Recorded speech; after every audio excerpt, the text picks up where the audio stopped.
Good to see you here. I have no apologies that I'm aware of. Anybody got leaving early? No, that's good. Conflicts of interest, anybody? Right, we have the current register of interests that is in your agenda. Anybody got anything to add to that? Or is that okay?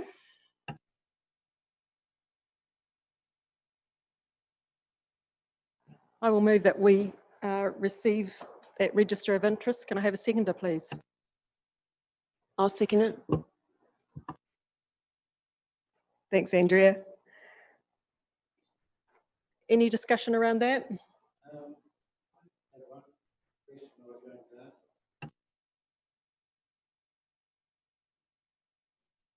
Sorry, Madam Chair. How do I know when there's going to be a meeting for all these people that I am on the board with? I have no idea who I have to contact. Like, you know, for instance, the, where am I here? Sefton Domain Advisory Group, I'm fine with that. The Township River and Drainage Ratepayer, I'm not sure who the contact person there is. Can you find that out for me, Kay?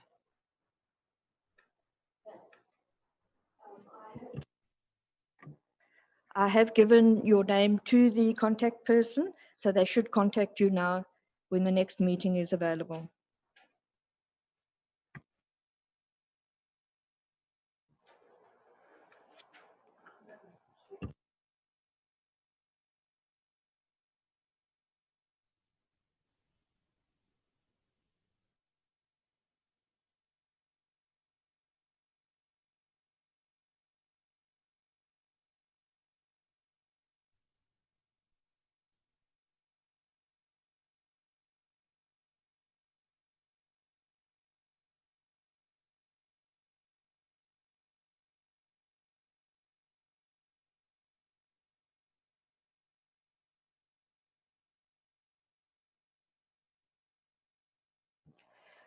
Could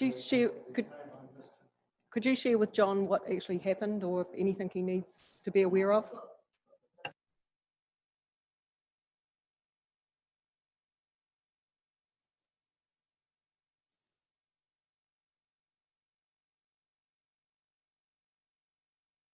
Committees. And there was also the Sefton town as well. So I can send you the minutes were taken by ECAN. It's their ECAN run meetings and responsibilities. So I'll send you them.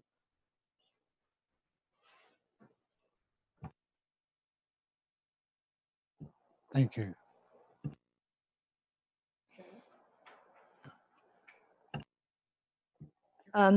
You were in hospital, I think, at the time, John, which is why you missed that meeting. You were in hospital at the time, and that's why we let Sandra deputise for you.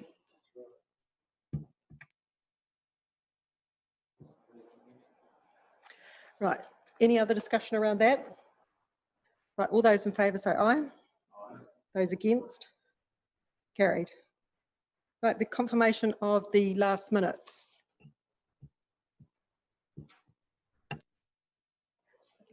Anyone?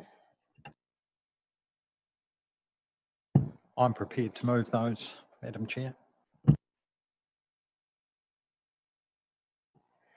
John has seconded that. Any discussion around the minutes? All those in favour say aye. Those against? Carried. Right, matters arising. From our last minutes, we were going to have a site visit to Copper Beach with the roading staff, which had to get cancelled. So Kay is going to reorganise that one. So we'll get that out to everybody when we know when that is. Any other matters arising? Right, we have no deputations or presentations. So our first report up is on the speed limit review with Bill. Good to see you, Bill.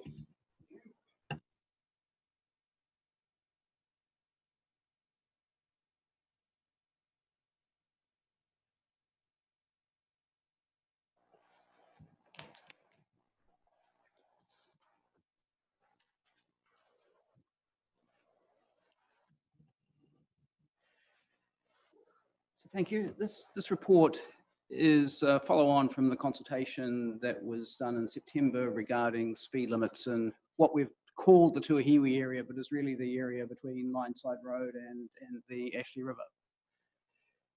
We went out to consultation and the results are in the report. It was generally support, although not overwhelming support, for the changes we were proposing.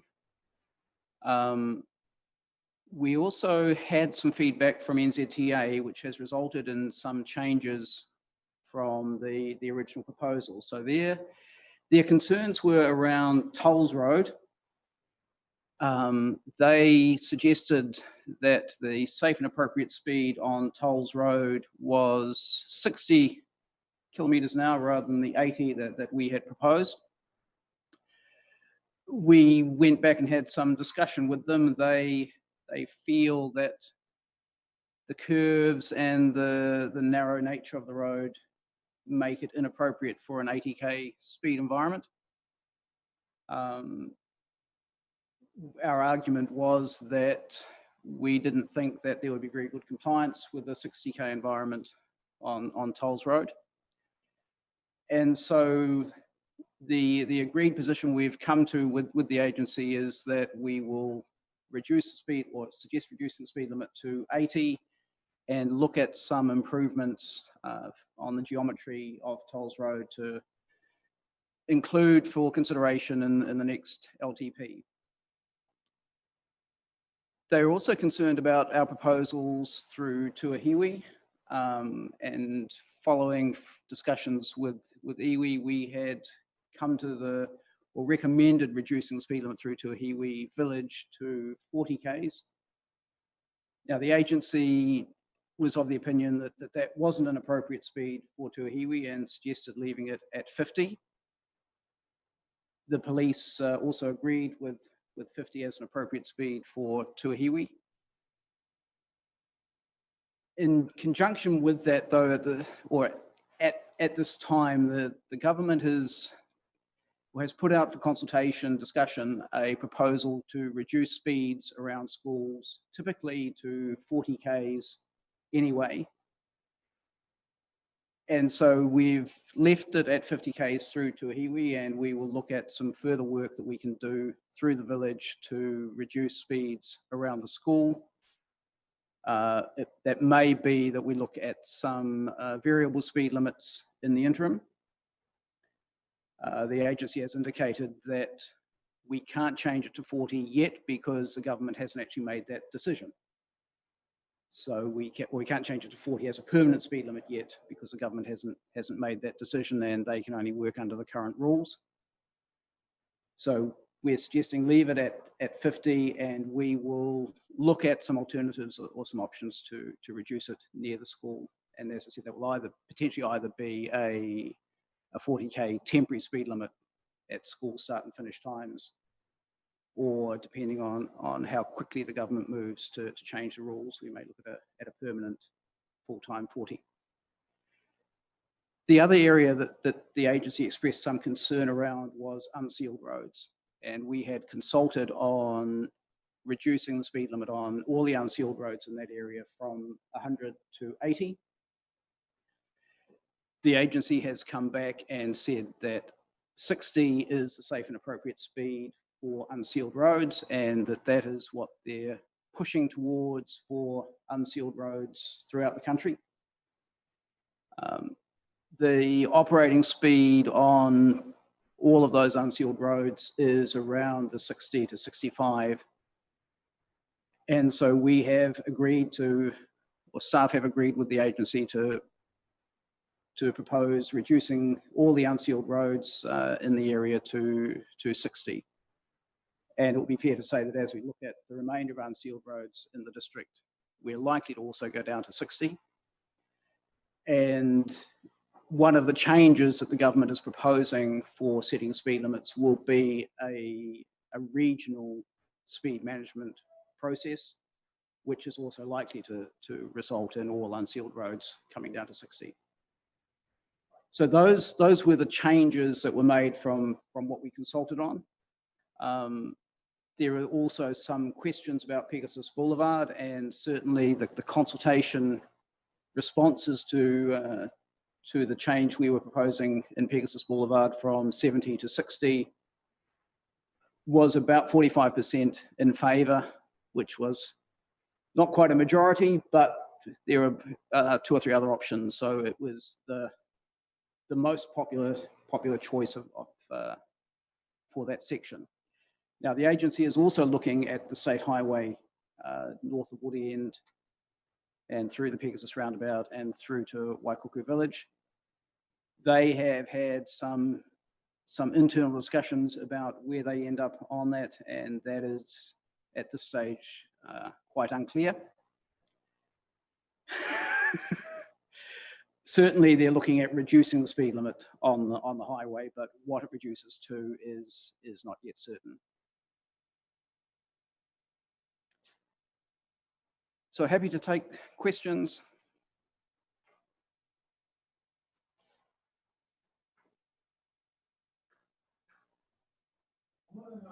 What I don't understand is why it's so hard.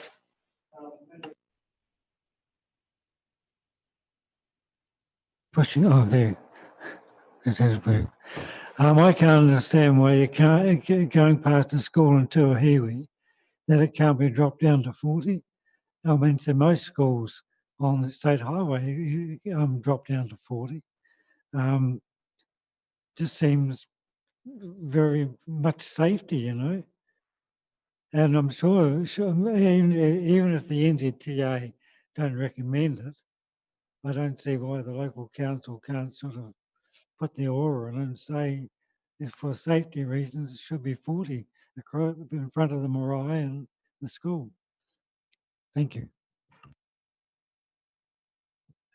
So I guess, yeah, what we're looking at for the school in particular is either a temporary or variable speed limit, which means that at school start and finish times and other times when there's a lot of activity there, we can reduce it to 40, and we need to work with the school in particular to set that up. Or if it looks like there will be a move to a general 40 outside schools, we might move to do that instead. So there's a couple of options we're looking at to reduce it outside the school.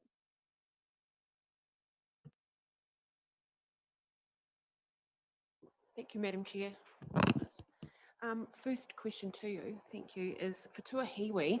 I believe there is some portable mobile electronic signage that is available within the community, within Waimak. Has it ever been used near Tuahiwi, near the school, just to have some visual for those that are approaching as far as what speed they are doing?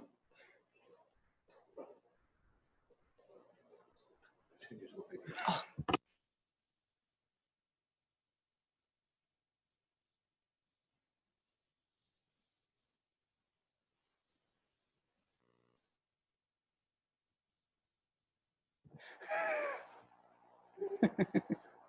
So we have 5 of those devices in the district, which we rotate around various sites, and we're in the process of setting up a site in Tuahiwi to locate them into.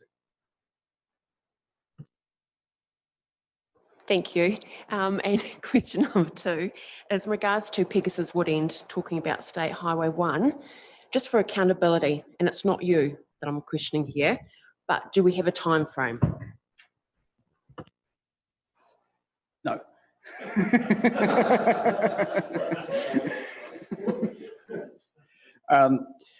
They're working on it, and they've had some staff changes, and the person that was working on it has now moved on, and so that's been handed over to somebody else, and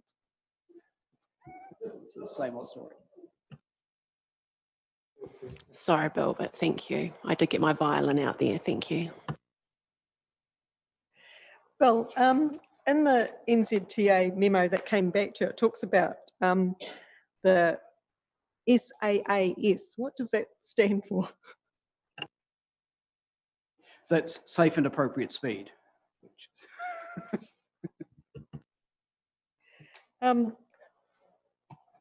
Yeah, there was, I did have another question. Where is it? So the Pegasus Boulevard, I mean, it was very equal. The percentage support between sort of retaining at 70, which was 42% and 45% for reducing to 60. So yeah, it's, yeah. I mean, from my reading of it, NZTA looks like they actually wanted it even lower in terms of that they regarded it as safe operating speed. My question is I can't really see why, in terms of there is no houses directly on the boulevard. There are a few side roads, there's a roundabout, there are no pedestrians crossing the boulevard because there are underpasses. The cyclists tend to use the path up the side. And so to me, yeah, it just seems odd. And I just wonder how that relates to when you look at the state highway, where you have NZTA saying a safe speed from Woodend to north of the Pegasus roundabout is 70 kilometres an hour. And yet they're saying a safe speed on Pegasus Boulevard is 60 or is it 50? You know, I mean, it sounds like they would actually prefer 50.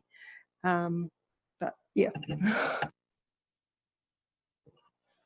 It would be fair to say that with respect to the state highway, the agency isn't speaking with one voice.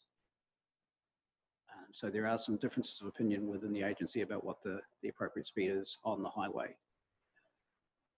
I think that there is certainly a desire to reduce it, particularly the Woodend through to the roundabout. And my feeling is that it will probably go to 60, but that hasn't been confirmed. The other factor in there is that the agency has stipulated that we're not allowed to have any new 70 speed limits. And there is a desire to do away with the existing 70s. So there was a desire, as we did this wider review, to look at the 70s and look at what we would change them to. And certainly pushing it up to 80 was probably not a definite no-goer. And reducing it to 60 was the alternative. So yeah, so whilst the agency is suggesting that we do away with the 70s, there is no rule requiring that at the moment, but at some stage I suspect that we may have to face that. Can I just have an extra question there in terms of the changes in speed limits? Like at the moment, it's 70 k's out on the state highway. They're not, the proposal was it would drop to 60 down the boulevard and then 50 when you enter Pegasus itself. I mean, is that too many speed limits? Would it be better to actually just keep Pegasus Boulevard as it is until we know what NZTA are actually doing out on State Highway 1 on that section? So at the moment, it would then retain it at 70 until we actually know what NZTA are going to do with their speed limits. It might actually encourage them to move a bit faster.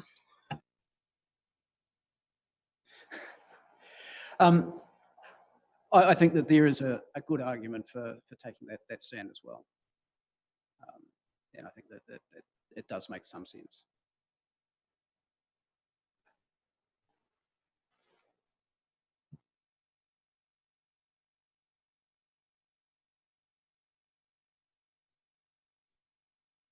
Thank you, Madam Chair. Just a further question on from Shona was it questioned why they want to remove 70?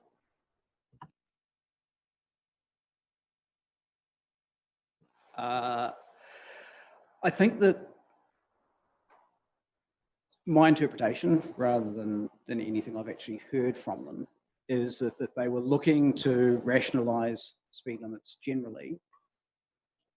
And certainly we, in the past, had 50, 70 and 100 with some 90s.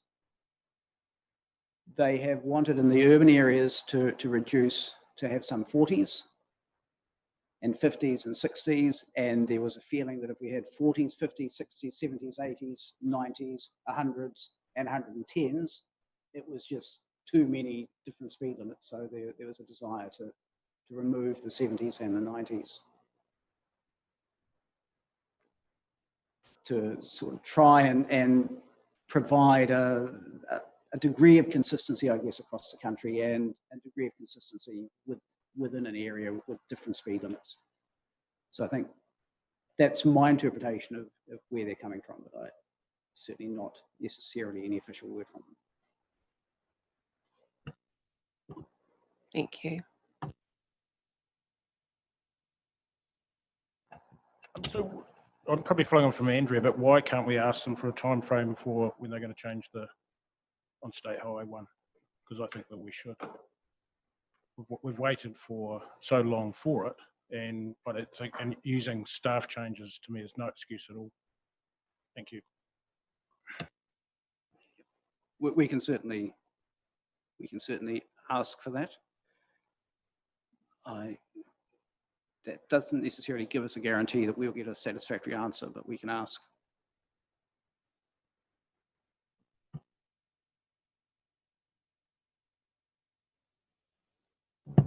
Thank you, Madam Chair. Bill, if we wanted something different to what's been agreed in the report with NZTA, I see you've gone back to them with various suggestions. What are the implications if we want something different? Because there was a section in that report that said if we wanted something different, we should really look at getting legal advice, which seemed a little bit of a sort of steer that we weren't really to disagree. There are a number of clauses in the speed limit setting rule that they have quoted and have then said that if we don't meet those clauses, we need to be getting legal advice. Now, some of them are open to a little bit of interpretation, but certainly the interpretation from the agency has been fairly clear on some of those. Now, whether we agree with it, we can certainly go back and argue, but I think we need to be careful in terms of doing something different to what we've agreed with them.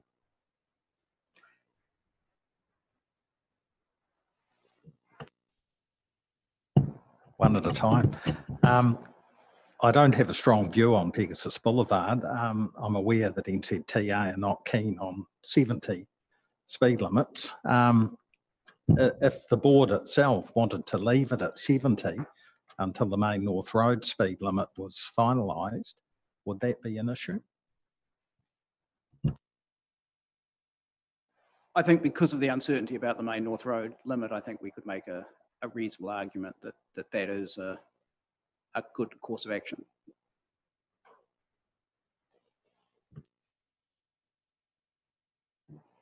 Any other questions? John.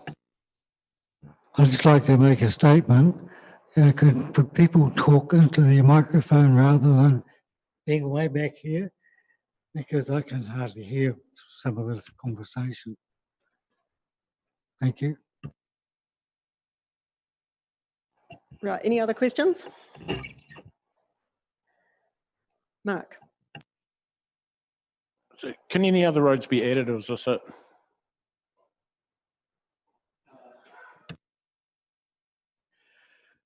Probably not at the moment, unless there is some specific reason. I guess that we've consulted on these roads. So I mean, potentially, if there is one that we've missed out that should have been included and is obviously appropriate, then we could include that. But I think that as a general rule, we've consulted on these. We've talked to NZTA about them. So I think that probably that's where we're at. It was just Gladstone Road, which I think I've raised before, where at two roads the zoning should change there to get, I think it's 80, but it's halfway through the residential area with a new residential area. So I think that should be added if it could be. We have programmed for later on in the year a review of the speed limits in the periphery of all of the urban areas in the district. So where we change from 50 to 80 or 50 to 100 around the outsides of all the urban areas. So we would include Gladstone at that point, at that stage. So you're saying it can't be added to this then? I don't think so. Or maybe, sorry, I haven't turned it off, but can you check it out if it could be? I think it would be quite difficult considering it hasn't been consulted on, and yeah, I mean, adding it in to the round later this year may be what has to be done. But please check it out, Bill. That would be much appreciated. I would actually like to move the motion, but I would like to amend it to actually say that to retain Pegasus Boulevard at 70 until we know what is happening out on State Highway 1 north of Woodend. Would I have a seconder for that, please? Take your pick. I'll second it.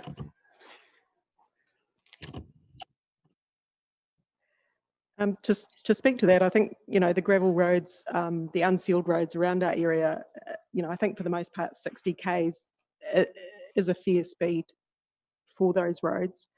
There are a few people who would like to go faster, but often they will come up behind someone who doesn't want to go that fast. So yeah, so I think that is fair.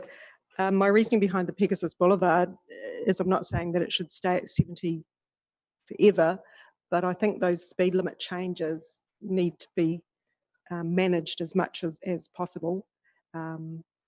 So, you know, I think that would be good.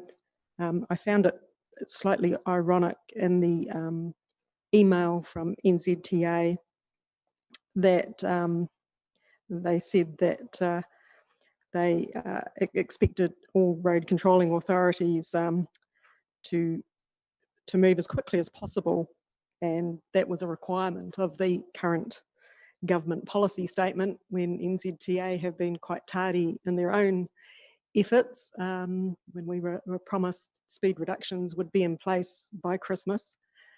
They didn't say which Christmas. We did take it to mean Christmas 2019. So yeah, I do find that quite ironic. I also found it quite strange that NZTA didn't actually seem to know what speed limits changes had been done in recent times, that they had no record of the changes that happened last year on Rangiora, Woodend Road, Gressons Road, Northbrook Road, and those ones. But yeah, so I will get off my my bandwagon around speed limits and ask if Andrea has anything to add. And then John. And John. Yeah. Oh, sorry. Madam. I just want to thank you, Madam Chair. I want to say thank you, Bill, to you and Joanne and the team, because it is a big body of work. So don't take that for granted. And we probably do use you as a vehicle to release our frustration. No pun intended with the vehicle. But I mean, it's very much an underlying thing that we're quite passionate about.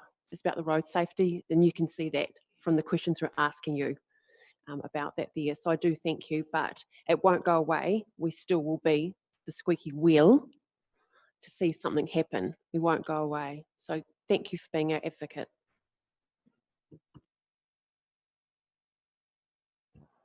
I was just going to ask a question about Purbatucky Road and Tuapea Road.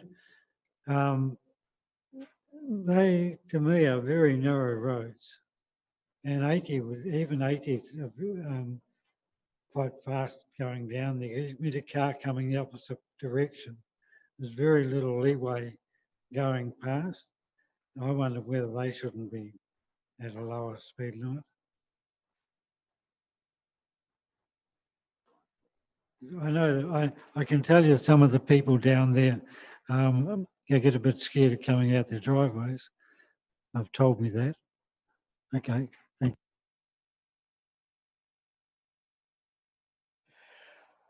I think that we're trying to and the agency as well is trying to have a consistent speed limit for seal roads generally.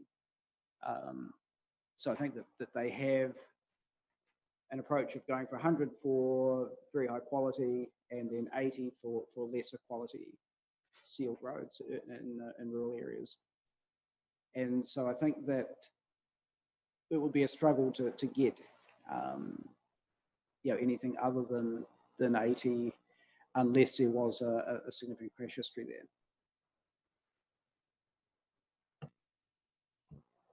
Well, it just concerns me that it's a very narrow carriageway.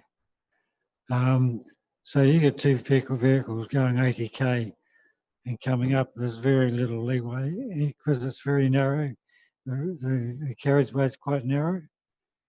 Thank you.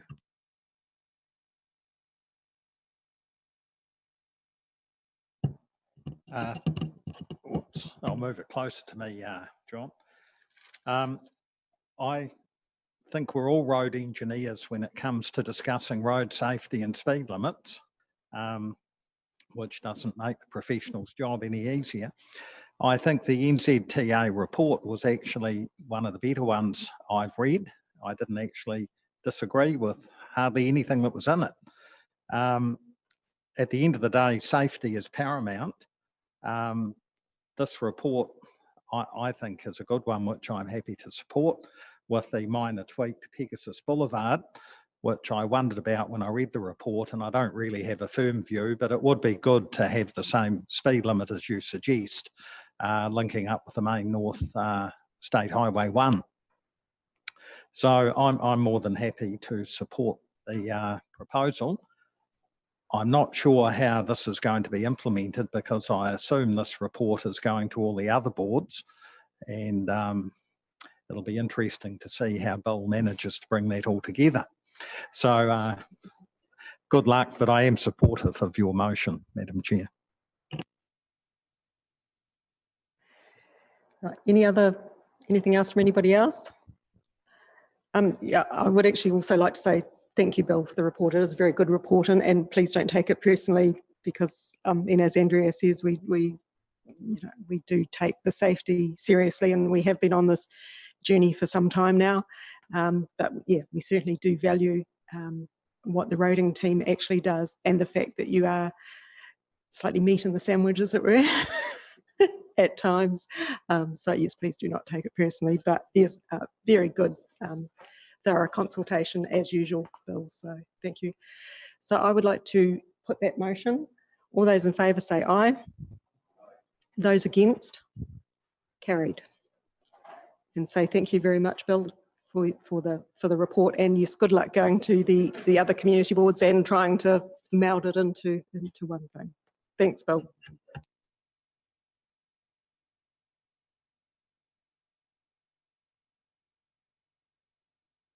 Ryan. Now we're going to talk about the car park on Moana Drive. So I'll let Ryan talk us through that one. Thank you, Madam Chair. Good evening. This report seeks approval from the board on the design and implementation of the proposed car park along Moana Drive. So this car park followed a submission from the board as part of the 2019-2020 annual plan. Following the upgrade of the Tūtaipatu Trail between Pegasus and Waikuku Beach, it's seen a lot of increased use, and with no formal parking available at that entrance, it's led to a number of users parking on the grass verge. A $35,000 budget was allocated within the annual plan to implement a gravel car park along Moana Drive. So staff have discussed the provision of this car park with the Trust around the proposed location on the corner. And the Trust have confirmed that they are happy for Council to proceed in this location. The initial gravel car park design was considered by the board, and I would just like to thank the board for their feedback during the lockdown. I know it wasn't a formal process, so it was appreciated. There was a lot of discussion around the possibility of a fully sealed surface. However, based on the budget available, it would be a very small car park if that option was chosen. So following that feedback, staff have updated the design to include 2 accessible car parks to feed into the accessible trail. And depending on the prices received, we can easily extend the design of the car park to include additional car parks. So happy to take any questions on that. Any questions from anybody? Hello. Thanks, Ryan. It was good to have your comments while we're all in lockdown, sort of solving problems. Do we have any idea from the contractors who you may have approached what the cost of this particular plan is? At one point, if there was any sort of left over, we could extend it. But any update on costings? So if this is approved by the board, we would look at going out for pricing this week. Based on the engineer's estimate, which is using rates from recent contracts. I think this comes in just under the budget available. But again, depending on what the rates are at the moment, there may be some additional money available when those prices come back in. So it would be hoped that we'd be able to get some additional car parks in if possible.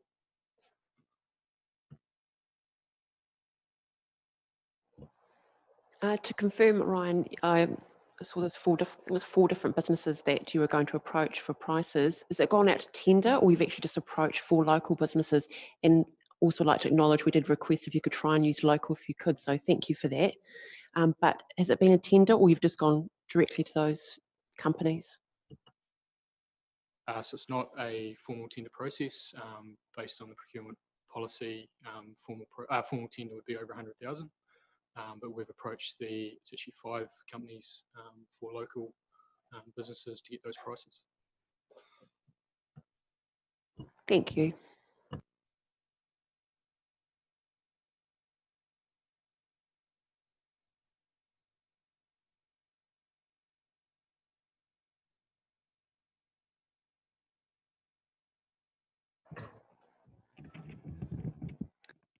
Thank you, Madam Chair.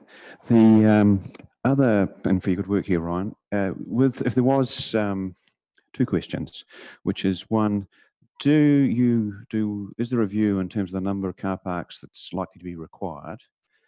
And partly the second question comes is, if it does come in under budget, I believe we should, particularly at the moment, we should be considering just coming in under budget, appreciating that and putting the money to one side rather than looking to increase the size of the car park, particularly if the number of car parks is going to be okay for the next few years for the number of cars that are likely to use it.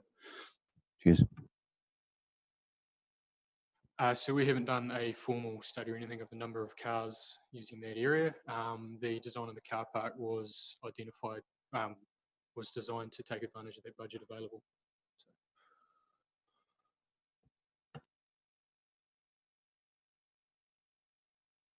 Any other questions?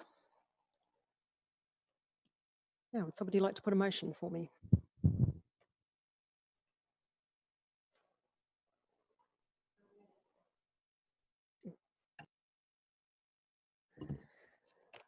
So I propose we move number 2, A, B, and C, that we receive the report and approve the design and the staff implementing the proposed car park design.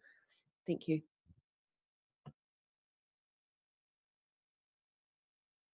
Thanks, Philip, for seconding that.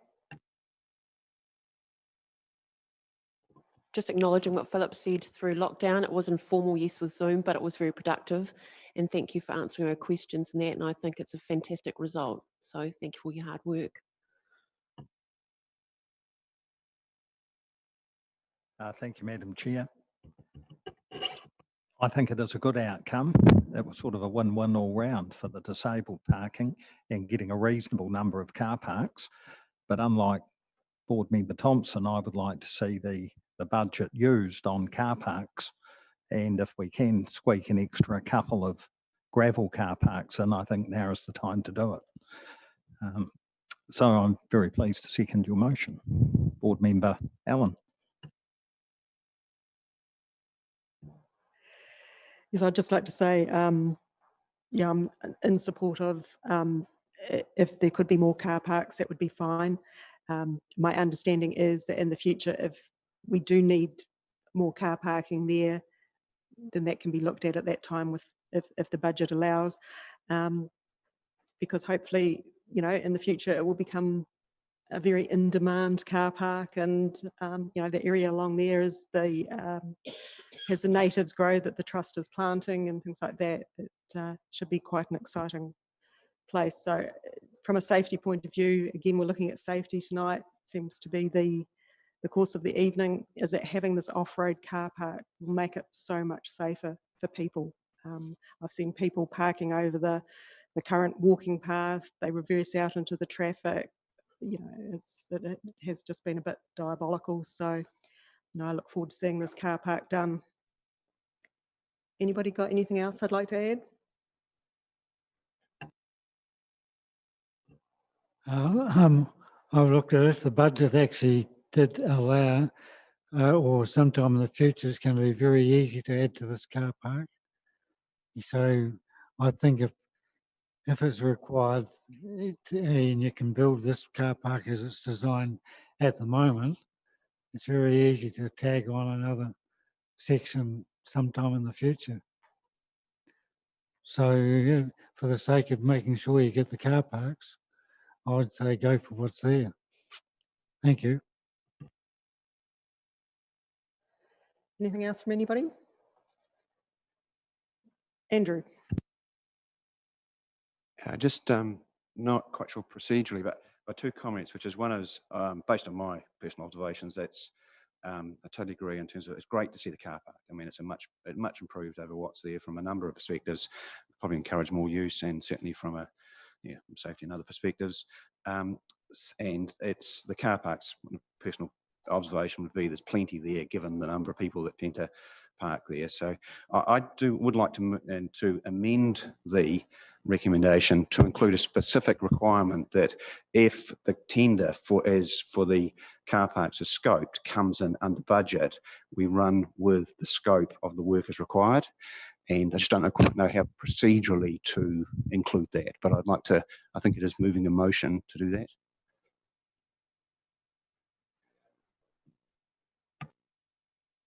So you're putting that motion as an amendment? Do we have a seconder for that? John. Right, we will move to that substantive motion then. Andrew, would you like to speak to that motion? I don't really have anything more to add. I just think that I think the car park's ample for the next few years for what's there based on personal observation, and we should be conscious of people's money. And therefore, at certain times it's great to get a bit more, but it's just a car park, can be extended quite simply any time. So let's show a bit of social conscious and prudence, and run with it as it is. And I thought in today's environment, we will get a very good price, and we could save the council and the taxpayer and the ratepayers some money. John. Are you still looking at local contractors for this, Ryan? So people north of the Waimakariri? Thank you. Did you want to speak to the motion, John?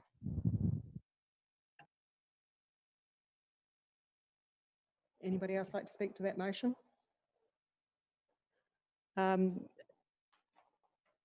I suppose, one of the questions I would have would be, is that it's more cost effective to do as much as possible now when the machinery is there. I mean, if we did manage to squeeze in, it would only probably be another couple of car parks. It's not going to be a major thing. So I would think when the machinery is there is actually the better time to do that. So I will be voting against the motion. Anybody else?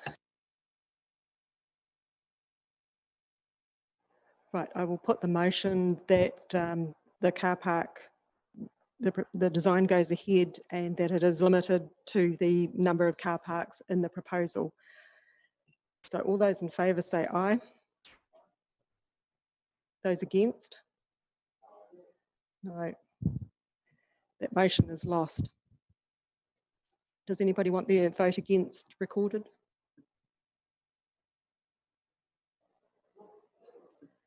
Recorded as being specific to you that you voted against it.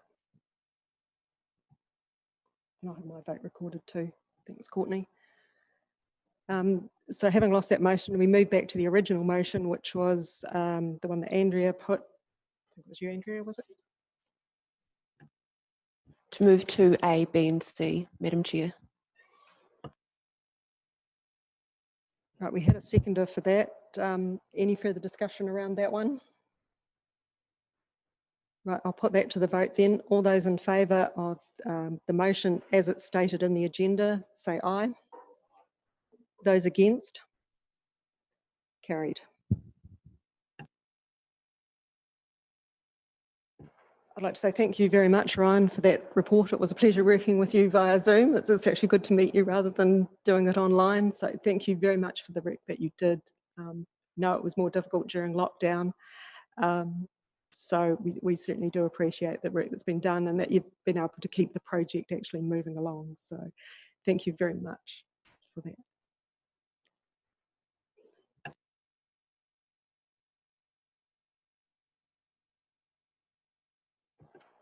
Right, our next one is the ratification of the board's submission to the Waimakariri District Council's draft annual plan,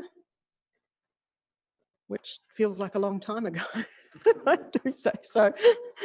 But we've all seen it, and it's gone, it's been submitted on, the hearings have been held and deliberations have been held. So personally, I'd like to just move that we receive the report and retrospectively ratify the submission, sorry. Do I have a seconder for that? Mark? I've got nothing to say other than yes, it's gone, it's done.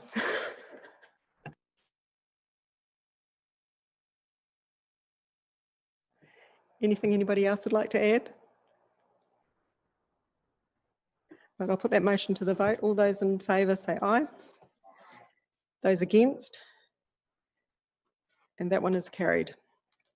The next one is the ratification of our submission to the Environment Canterbury draft annual plan, which again has been and gone and happened. Could somebody move a motion for me, please?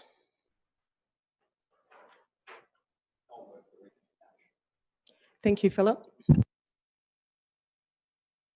We'll let Andrew second that one.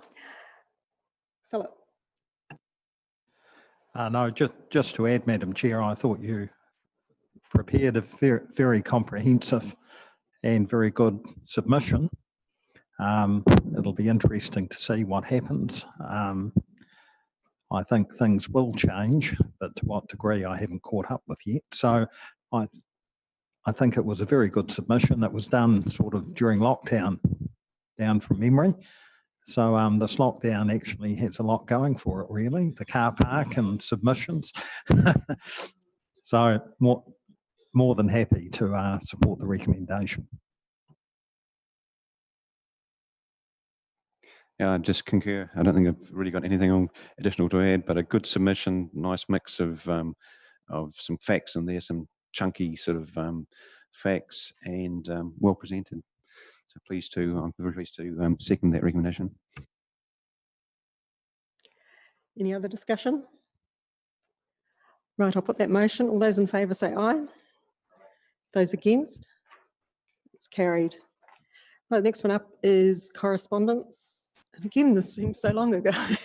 And this is receiving the letter that we wrote to the Minister of Transport, the Honourable Phil Twyford, that the Mayor kindly hand-delivered and passed over. And the other one is the letter to Jim Harland of the New Zealand Transport Agency regarding the Woodend safety improvements. Do I have someone would like to move that those be received? I'll move the Madam Chair that they're received. A seconder? Thanks, Mark. Andrea?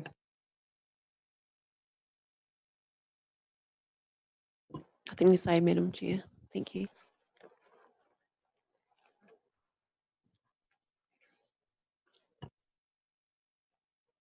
No, I've not got it. But when do we get a response? If it was written in March. So, The $60 million question. I don't know. And we did actually ask Mr. Harland some questions in our letter, which was around some updated traffic count figures. Would be appreciated if they would be provided to the board. The last I read online is when they announced the signalised crossings at the Woodend School was that, yes, they were working on it and it would be in due course. We would hear more. So I suppose I'm only seconding that these letters are, that we're approving these letters, but I think that we should send a follow-up letters to both of them and ask them for responses.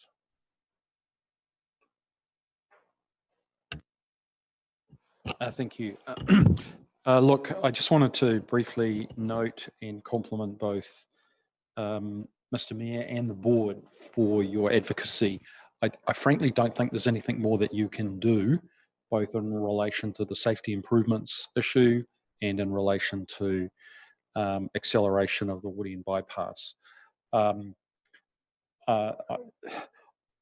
I'd probably advise, I don't think there is net benefit in a follow-up letter at this point. I think what's going on is there's a combination of consideration of the shovel-ready projects, and as you know, the bypass is one of those, and then if it isn't on that list and to be accelerated, to be advanced to the next step, then what is the response around safety improvements in the interim, and what's the timing of those? The wheels in Wellington grind in their own particular way and time frame, and I appreciate that's really frustrating. I know that Bill and Joanne do work genuinely hard to keep the liaison going at a regional level, but ultimately, given the scale of the investment, both in safety improvements and in the bypass, that this is relying on national programs. For all I know, the next round of shovel-ready projects decision making went to the cabinet today. If it wasn't this Monday, then it could well be next Monday. So my advice to you is let's get the decision making around shovel-ready projects. Does the bypass advance to the next step again or not? And then to consider what might be the course of action from there. Just a few comments.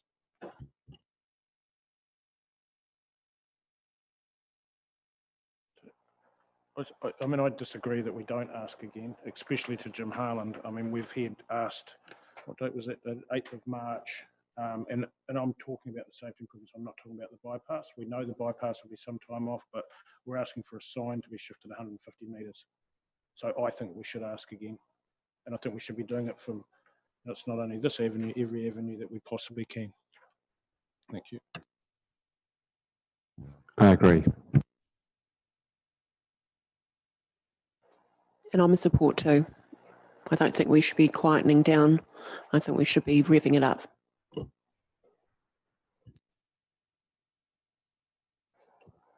I totally agree with that. Let's not give up. We've been fighting for it for a long time. Councillors, how would you feel about if we wrote to Mr. Harland?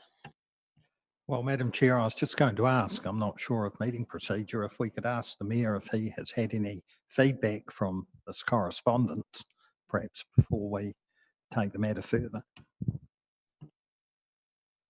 Mr. Mayor?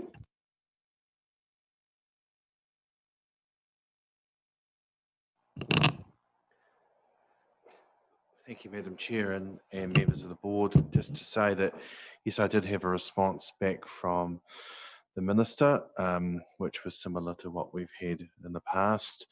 but we did decided through NZTA to advance it through the Shovel Ready, which is the program that we've advanced that matter through. The Minister gave me an indication when he was in the office that he would certainly when we met with him in person, that he would consider it further and take some further advice from his officials. He took on board the comments, certainly from the local community and the schools. The school that included their correspondence also. But I got a very good hearing in there, and following that, NZTA did make an announcement around safety improvements at the school of signalised crossing there. I'm in the process of actually writing to NZTA myself. I had a meeting with school students the other day by Zoom at Woodend School, and I have indicated to them that I would write to NZTA to find out the timing of when that crossing is going to be implemented, as well as the other safety improvements that are implemented. So I'm going to be writing myself. I'm happy to copy the board in. If the board wishes to put a letter of support with that, happy for that to go as well, but I'm in the process of doing that right now. In terms of the Minister, no harm in putting another letter to the Minister, but at the present time it's been considered in the Shovel Ready and we don't have an answer on that yet.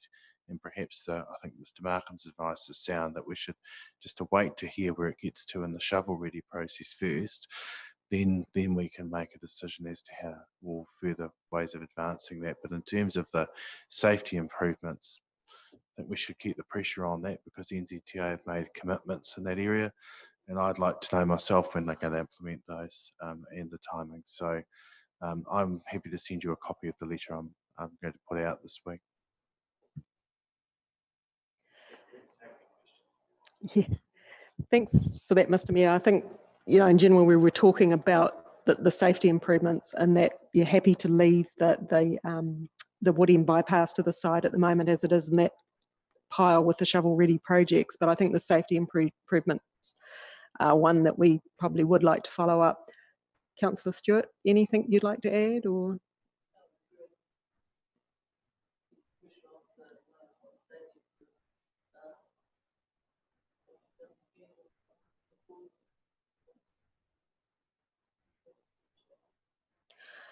Okay, I'll draft a letter up and send it around to everybody, and the Mayor will email his letter through to us so we can actually see what's been said. Really good to hear, Mr. Mayor, that you have committed with the school students to following up, on their behalf. They have been doing this for so many years. It's been quite a project for them. I think some of them have actually moved through the school with the project on the safety improvements. So it's it'll be an interesting day when the safety improvements all happen and the school can rest on its laurels. So thank you very much for that. Philip. Oh. Thank you, Madam Chair. Could the board letter be sent with the Mayor's letter so they both go at the same time? And maybe it could even say we support his letter if you see his before you've written yours. But 2 letters are better than 1. Thank you. Yeah, that's a good idea. It works for me.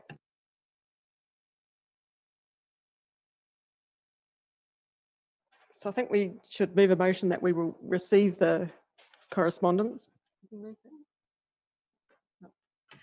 And yeah, we will draft a letter to go with the Mayors to NZTA around the safety improvements.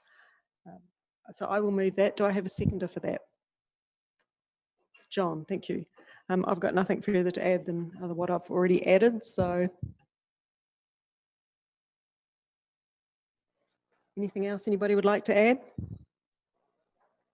Right, I'll put that motion. All those in favour say aye. Those against? That's carried. Chair's report. I did a very brief Chair's report because I really couldn't be, I thought of going back through my diary to see what I'd been doing all through March, and I did actually do it, but I never wrote the report on it, and it was, it seems quite some time ago. So I just did a summary of sort of really what's been happening while we've been in lockdown. And I mean, I'd have to say it was really good that we could actually carry on some of the work with, with Ryan doing the work on the car park. We got submissions done. I presented at hearings.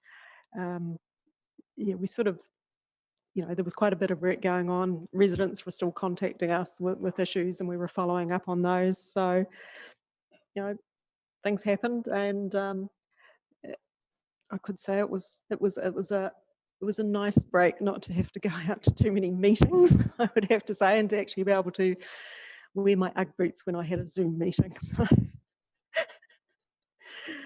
I will leave it at that, but I will put the motion that my report be received. Do I have a seconder for that? I'll second it, Madam Chair. Thank you.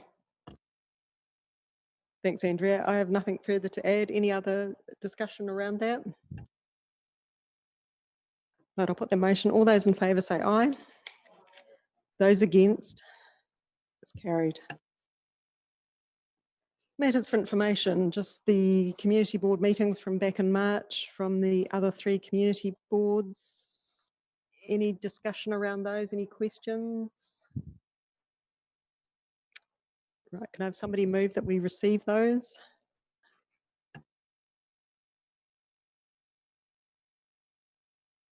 I'll move we receive them. Andrea?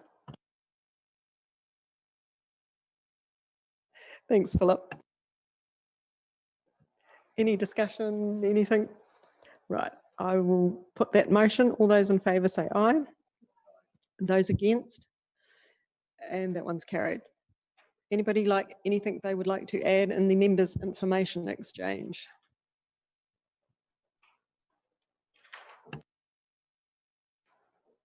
Probably like you, Madam Chair, I found that I found it was quite productive actually with lockdown. To be fair, as a board, it was quite effective. And one thing I took out of a lot of Zoom meetings everyone had is that you can see a lot more passion in those that are actually presenting in a Zoom meeting more than sitting around a room. And I mean that, comically and also passionately with people's ardent, viewpoints that come across. For me, it was still busy like with Zoom meetings. I also was co-opted to local welfare committee, which complemented obviously the WIMAC advisory group, health advisory group, which was good. And obviously the big thing was about care and AFI and help to our local community. And of course the biggest thing was food was the major thing. And one thing just personally that's come out of it is that I feel so proud to be part of our district. And this afternoon when I was on my bike coming down Woodend, I actually had a little bit of a melancholy moment. I know that sounds a bit funny, but I passed about 6 people and there was all acknowledging smiles and hellos. And I don't know if we could get that in another district if I was in the city. So I feel very fortunate to be a member of the community, but also to be part of this board. So there you go. Thanks for that, Andrea. Anybody got anything else they would like to add?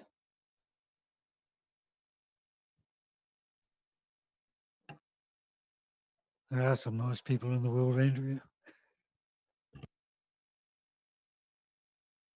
I think the other thing to recognise, and I sent an email to this effect during the lockdown, is that we're lucky to have some of the facilities that council and we as a community board in their own wee way have supported. So like some of those walking, biking tracks and other bits and pieces, and you think at the time there was a bit of flack over some of those things, like one of those big bike paths and whatnot, but I think they came into their own and were so widely used, and I just got my fingers crossed that enthusiasm and use will continue, and it does seem to be initially.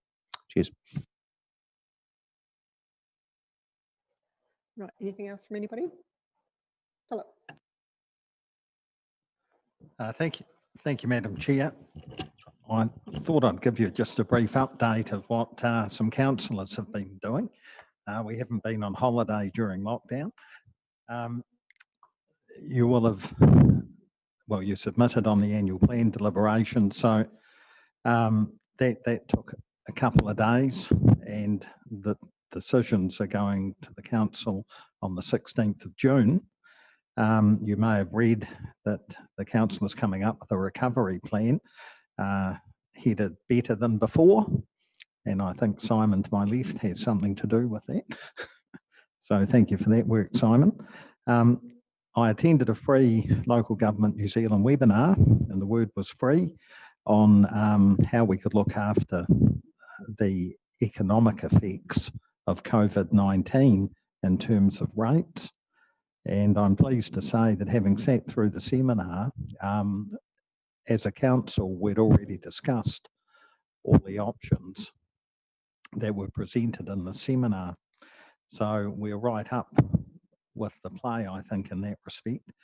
The other thing that I've been doing, I've become the chair of the Waimakariri District Creative New Zealand Communities, which I must admit I didn't know we had that committee initially. It effectively assesses applicants from artists of all types and makes grants twice a year. I must be talking too close to it, John. So we do operate the Creative Communities scheme. So if you know of artists, and it's not just painting, it's art in its very broadest sense, including ice sculpturing and things like that, art expos. Twice a year we do assess these applications and make grants. I think in the last round we had 14 applicants, and we had sufficient funds to satisfy all of them if we thought they were worthy of support. My portfolio is regulation and civil defence, and that's been quite a busy area with civil defence during COVID-19. The Emergency Operations Centre was established. Tessa Sturley comes across as a welfare officer, and there was assistance given to food banks, supermarkets and those sorts of things. The regulatory people checked camping grounds, freedom camping, and kept an eye on things. The planning unit has two significant things at the moment coming up. One is Lime Living in Silverstream, which is quite an exciting retirement complex that will probably be going to a hearing shortly. The other thing that's happening out here is the Rangiora Racecourse are looking at a quarry in the middle of their racetrack. So I'm not sure where that's heading, but it probably will lead to a hearing, I suspect. The Environmental Services Unit, that looks after animal control, alcohol licensing, food premises and health, including toxic algal blooms in Lake Pegasus. The building unit has seen a drop in new consents, not a huge drop as far as I'm aware, and dealing with tiny house issues at the moment, seem to be rearing their head again. The other thing that I've had some meetings with, and you'll be familiar with it, it's in our area, the Sefton Community Hall applied to the annual plan process about whether they rebuild, relocate, and I've been working with the Sefton Library regarding its disposal. It's quite an interesting and tricky little problem, but hopefully we'll get somewhere, because the intention is that money from that will go towards the either repairs or new community hall for Sefton. So all these things have been happening during lockdown, so it's been quite a busy period. Thank you. Yes, I do have a bit that I could update you on. I chair audit and risk, and that came, instead of having a separate meeting, came to the full council last week. One of the things that I think is particularly interesting will be that we've put money for the post-COVID recovery plan, but we've also acquired Market View program, which gives the council an indication of spend through retail outlets, and also hopefully number of jobs that are within the district. So we got hold of that pre-COVID, and we will benchmark where we were hopefully before COVID, and have reports. Simon will be finishing I think the first report in August, which will give us an understanding of where we really are as far as jobs and spend goes. And I'm hopeful that as a result of that, and with we've put $500,000 towards the recovery plan, that we will be able to, the word is nimble. We will be nimble and be able to respond where there are particular needs identified through this, and that's working in conjunction with our local economic development arm, which is ENC, of course. So we've just ticked off their their statement of intent, which I would like to see incorporates recovery plan milestones and outcomes through getting this market view data. So that's a new one for us, and it will enable us to sort of feel the pulse of what is happening out in the community, and hopefully respond quickly where we see needs. So that's quite exciting as far as I'm concerned. Also, just on the environmental front, as you'd be aware, MPS Freshwater, we got a heads up a couple of week or so ago from the government about where it's heading. PC7 hasn't had a date yet to be heard, and I just heard today, because I've just come from a water zone, that in fact ECAN is, well, not waiting to hear when it's gazetted, which the government is indicating will be quite soon, and you can take from that it'll be gazetted before the election. The PC7 and the various hearings and plan changes will have to give effect to that. So they're not waiting, but they're expecting that they will have to respond to that in what comes out of the hearings. The other thing that is quite significant is ECAN was asked by the government to coordinate a bid for money post-COVID for environmental projects. And here it was a regional council request throughout the country. So ECAN has been buzzing around putting together everything you'd ever want. And we are in here with quite sizable environmental programs, excuse me, which are still all live. And today, Andrew Arp said he expects to hear within a fortnight where we are. And the bid through ECAN is creation of 186 jobs.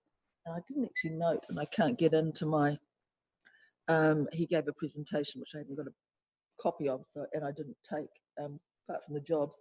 But it's over 100 million, I think they've applied for Canterbury, and a hunk of it is here. Arahatu Tiawa, a project that I've been promoting and championing, is particularly the type of thing that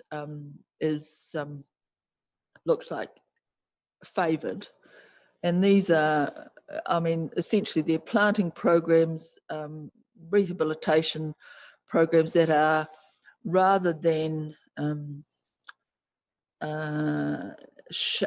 shovel ready. These are, what I'm trying to say is, these are people intensive ones. So they're groups of people going out doing planting and environment type projects. So for those of you who've been around a bit, this is sort of going back to the task force green type of thing. And the nature of the programs that ECAN has put forward create create a number of, like, as I said, almost 200 jobs throughout the region over a period of 5 years. And he's expecting that we'll be starting in July. So as soon as within 2 weeks, they're going to hear what's got the tick, and they're expected to bang in really quickly. There's milestones they have to adhere to, and so it's going to be what do we call it? I don't think that ECAN is used to working this way, so it's going to challenge them all.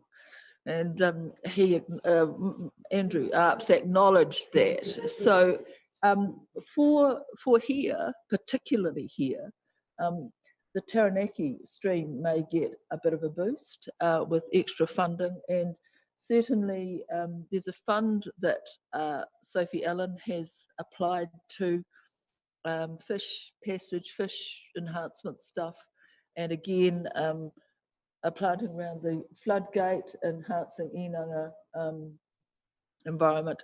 So that's gone in as well. That's a separate, that's an ECAN fund, but certainly there's the opportunity, and we think we'll get something that boots all the sorts of planting that you've been doing progressively in relatively small bits, could really get a kick up the bum with it all.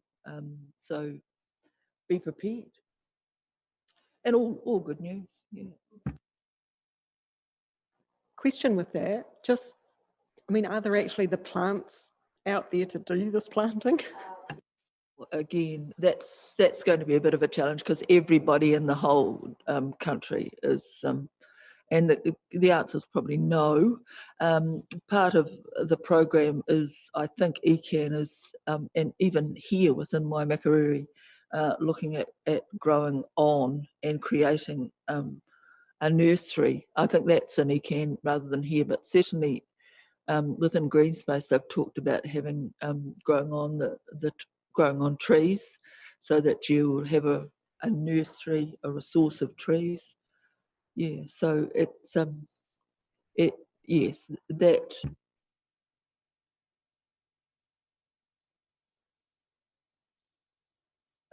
you know, if in fact you get the go ahead within, say, a year or so, because it's a 5-year program, you will have building up planting stock.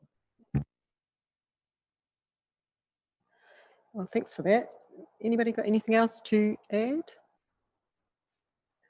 Well, I'll move on to consultation projects, and we haven't got any. Yay. So that's good. The board funding update, we've got $0 in our discretionary grant, because we've been very good this year and given the money away to community groups. And the general landscaping fund, which we will carry through to next year, is sitting at $12,430. Media items, I worked with comms during lockdown on the story around the Pegasus Beach access that was done, and that got some pretty good traction out there. The Waimakariri Access Group was extremely happy that they got mentioned, and they got a lot of traffic onto their Facebook page, so they were very happy with that one. Anything anybody would like me to cover in this month's thing that I put out? It's probably a question, and actually the mayor has gone now, but it's just actually in regards to the Templeton Group. And we've all seen that the commercial is up for sale in Pegasus at the moment, and we know that they ardently want to get in and get out. That's their method operandi. But my question is, the waterfall's going, which is great. That's fantastic. Has there been any more communication about the lake?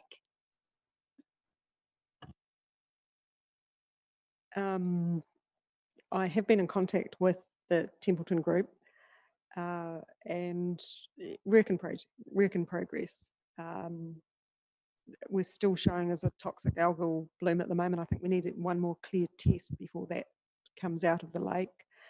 But yes, it is certainly on my list of things. What I mean from the community, it's always so topical. that subject is that are we remiss that we're obviously doing work behind the scenes, but maybe need to update? I welcome people's thoughts. Maybe it's better not to say anything, say nothing, or is, you know, people assume we don't, not care, I shouldn't say that, but are not actively trying to solve the problem. I don't know what your thoughts are. John. I speak about, I think one of the biggest problems with Pegasus Lake, and it's different to our lakes, is there's no aquatic planting around the edges to actually clean the water and to move it. And it's contrary, I know, to everyone wants a view, but there's not enough shade over the lake to, like our lake is in a very similar situation. And we have willows hanging over the lake, creating shade in that. And plus we're getting flaxes and that's starting to pop up. So I think that's one of the reasons why Pegasus Lake is never going to clean completely unless there's some biological steps made towards sort of building around the periphery. Thank you. Yeah, I mean, I certainly have been working in the background around the lake. Certainly the mayor has shown his support for that. He has met with the Templeton Group. We also met with the manager of utilities around that lake. So yeah, whether there needs to be something, I don't know. Representative from the Templeton Group should be coming down to Pegasus soon. He was due to come down and then lockdown happened. So that didn't happen. So, and part of that is I know that he actually wants to connect with some of the residents. So I'm sort of just waiting to hear when that will actually be.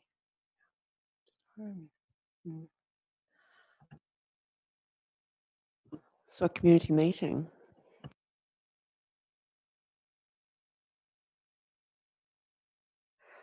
Right, I'll come up with something under the media. We have no questions understanding orders and we have no urgent general business understanding orders.